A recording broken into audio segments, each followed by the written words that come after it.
보건복지부 출입하는 조희로 기자와 좀 더 자세히 알아보도록 하겠습니다. 조 기자, 먼저 많은 분들이 야외에서 이제 마스크를 벗나 보다 하고 기대를 했었는데 또 날도 더워지고 있으니까요. 이번 조치에서 빠졌습니다. 왜 그렇습니까? 네, 결론부터 말씀드리면 야외 마스크까지 풀게 되면 방역 긴장감이 너무 약화될 수 있다는 우려가 작용했습니다. 또 인수위원회가 마스크 해제와 관련해 속도 조절을 요청한 것도 영향을 미쳤는데요. 당국은 일단 이번 완화 조치가 적용되는 2주 동안 상황을 지켜보고 다시 판단하겠다고 밝혔는데 벗을 가능성이 높습니다. 반면 실내 마스크는 가장 기본적이면서도 효과적인 대응 수단이기 때문에 상당 기간 유지될 것으로 보입니다.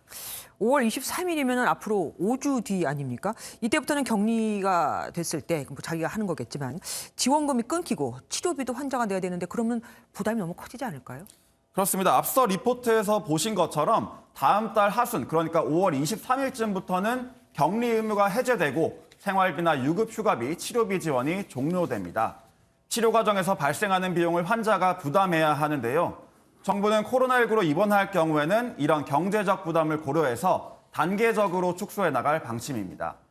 또 가격이 1인당 90만 원을 넘는 먹는 치료제에 대해서도 아직 방침을 정하진 못했지만 당분간 계속 국비 지원이 될 가능성이 커 보입니다. 그러니까 진료비는 건강보험 적용을 받게 해서 일반인들이 일부 내는데 약값은 아직 보험 적용이 안 된다 이겁니까?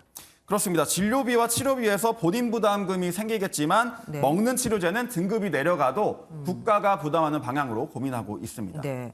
그런데 아무리 뭐 감소세라고 하지만 오늘도 신규 확진자가 10만 명 넘게 나왔고요. 그리고 사망자도 264명이나 나왔습니다. 이런 상황에서 거리두기를 이렇게 탁 해제하는 게 괜찮을까요?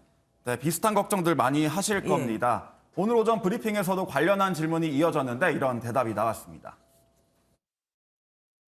거리두기 효과성이 우리 델타에 비해서 오미크론 때는 상당히 좀 감소한 것으로 좀 전망은 좀 하고 있습니다. 또 유행 전망도 말씀드렸듯이 어느 정도 안정적으로 유지될 거기 때문에 저희. 네, 여러 이유를 들었는데 요약하자면 일단 거리두기의 효과가 떨어지고 코로나 유행이 정점을 완전히 지나 풍토병으로 가고 있다는 판단입니다. 다만 개개인이 일상에서 지킬 수 있는 생활 방역 수칙, 즉 마스크 착용이라든지 손 씻기 등은 잘 지켜달라고 당부했습니다. 그러니까 지금 말씀하신 대로 쉽게 말해서 거리두기를 해도 뭐 별 차이가 없더라. 그러니까 해제하겠다 뭐 이런 것 같습니다. 일상 회복이 되면 고령층과 같은 고위험군이 걱정이지 않겠습니까? 그 부분에 대한 대책 혹시 따로 나온 게 있습니까?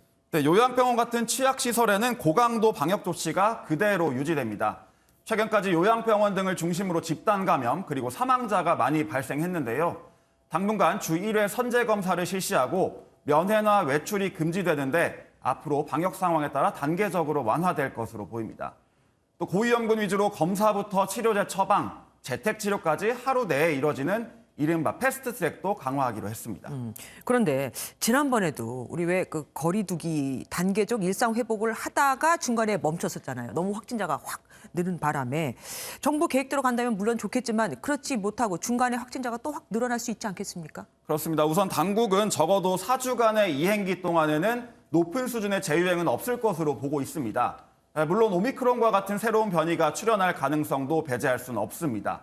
가을철, 겨울철에 대규모 유행이 재현된다면 거리두기 조치는 물론 감염병 등급을 1등급으로 다시 상향하는 것도 가능하다고 설명했습니다. 잠깐만요. 근데 아까 5월 23일부터라 그랬으니까 그러면 6월 1일 지방선거 날 확진자와 비확진자가 섞여서 투표를 할 수도 있겠네요. 그렇습니다. 아직까지 정해진 건 없지만 당국은 가급적 확진자와 일반인이 섞이지 않고 안전하게 투표하는 방안을 검토하겠다는 방침을 밝혔습니다. 예, 여기까지 듣겠습니다. 지금까지 조희로 기자와 함께했습니다. 고맙습니다.